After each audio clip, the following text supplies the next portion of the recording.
The Royal Newfoundland Regiment Museum is responsible for various units that carry the name the Royal Newfoundland Regiment, going back all the way to 1795.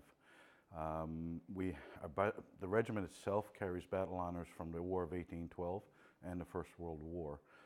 Much of the artifacts that we have here in the museum actually date from the First World War period. We do have an extensive collection of items that run into present day, but most of what we have here on display come from the World War I era. As you can see, we have the Royal Newfoundland Regiment of Foot from 1795, and this is an example of the uniform from that era. You'll see one over here that's Royal Newfoundland Regiment of the First World War. So this is roughly what the battle dress would have looked like for a regiment soldier during that period. And if you turn around, you'll see one from the World War II period as well. Not many people know that the Newfoundland Regiment wasn't a unit in the First World War. It was a Home Guard unit. But the guys who served in this either served at important stations around the province, like Belle Island or cable stations, and some of them then went on to become soldiers in two artillery units that fought in the Second World War, the 166 Newfoundland Field Artillery Regiment and the 59th Newfoundland Heavy Regiment. We also have a number of other uniforms from the First World War period, and you'll see these behind glass. What's interesting about these three uniforms here are what the soldiers would call their posh. So these are not uniforms that they would fight in. These were uniforms that they would purchase themselves out of their own money so that they would look good when they went into the lines or had leave from the battles. Sometimes they'd get a couple of weeks to go back to England, and this is what they'd wear. We actually don't have a battle dress, an original battle dress uniform. This is a replica. So we have some interesting items to some very famous Newfoundlanders who fought in the First World War, including two ear cousins of the four ears that died on July 1st, 1916. We also have several items belonging to Dr. Clooney McPherson, who was credited with inventing the first gas mask, and a replica is there on the top shelf. And his innovation came at a very good time in 1915 and led directly to saving millions of lives. This particular hood here, millions were produced. And not only did he come up with the idea of this PH hood to protect the soldiers from gas, he also set up stations around the different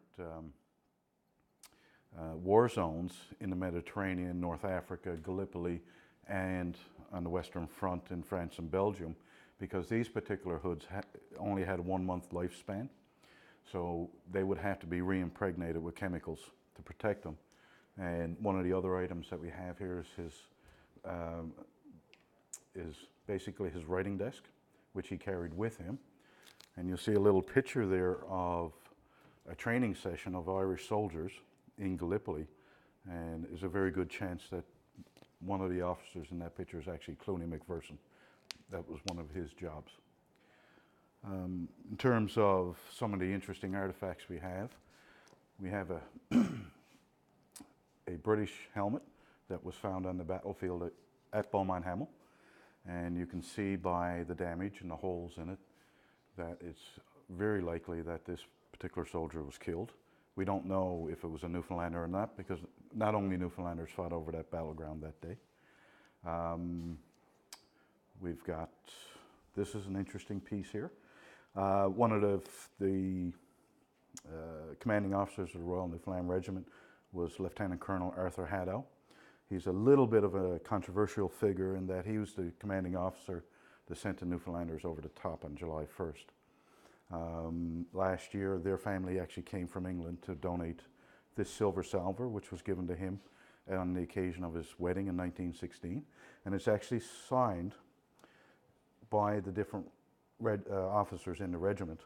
And you'll notice underneath some of the signatures, there's dates, and these are the dates that they died while in service. We also have his medals, which I'll show you on our Wall of Honor.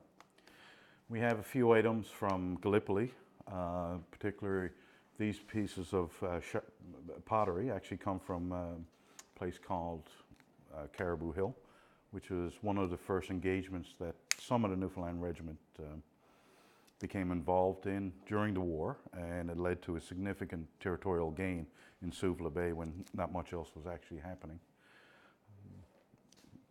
This piece here, I guess, this is probably, there's not many of these blue puttees actually survive.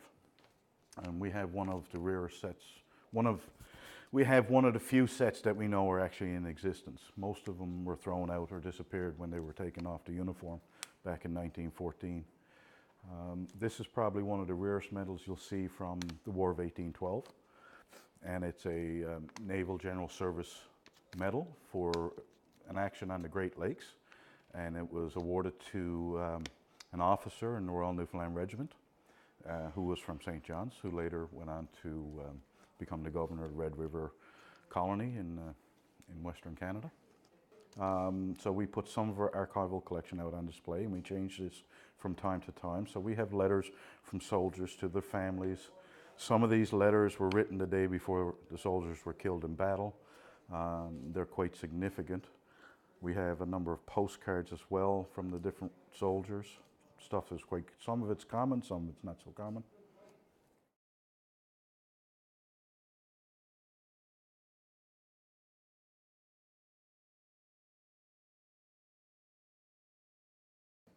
This is our Wall of Honor, and this is where we honor the soldiers of the Royal Newfoundland Regiment and some of the actions that they've done, that they were involved in.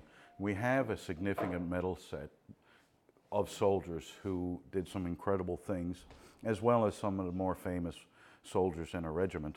So right here we have Arthur Colonel Haddo, as I explained earlier, about the silver salver that's over on the other side of the museum. Very interesting fellow, and as I said, a little bit controversial. We also have Eric Ayres medals and his memorial plaque, which is also known as the Death Penny.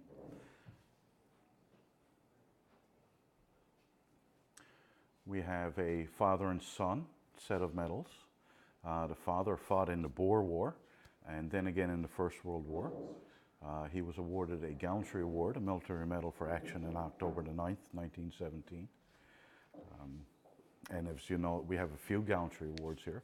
Up here, this one here belonging to Sergeant Stuart Dooling is one of only 2 Gallantry Awards awarded to soldiers on July 1st, 1916. Both of them were medics, and we have one of the 2 sets that are available in the world.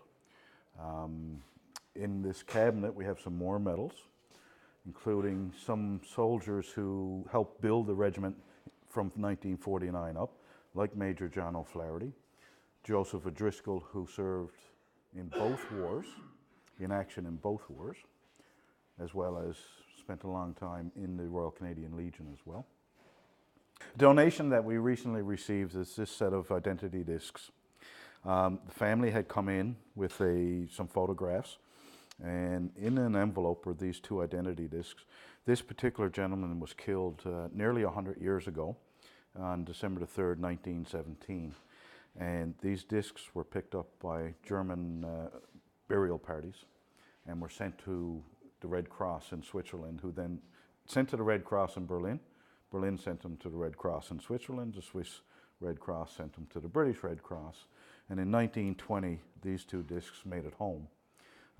If you look closely at the discs, they are marred, and this is actually his blood.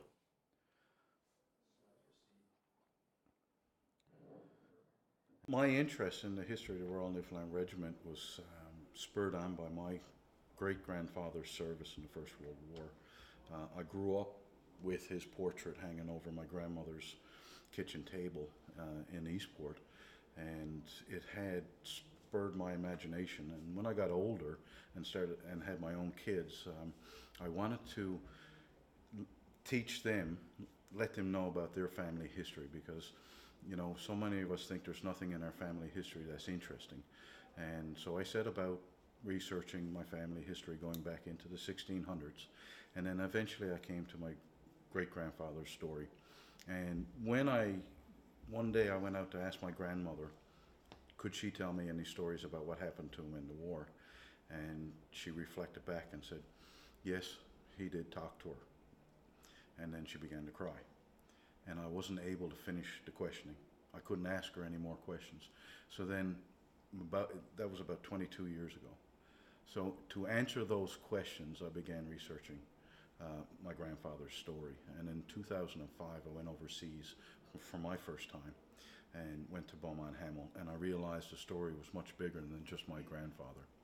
And that eventually led to me researching even more, deeper and deeper and deeper, until I got involved with building war memorials here in Newfoundland, and eventually I published 2 books on the topic.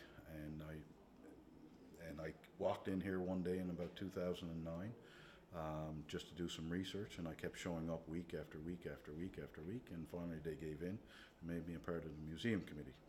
And a couple of years ago I was asked to take over the chair when we moved into the new building. So how would people come here to visit if they wanted to? Our volunteer staff maintain opening hours on Tuesday and Thursday evenings from approximately 6 to 9. Some Thursday evenings we may not be open, it's best to check ahead on those nights.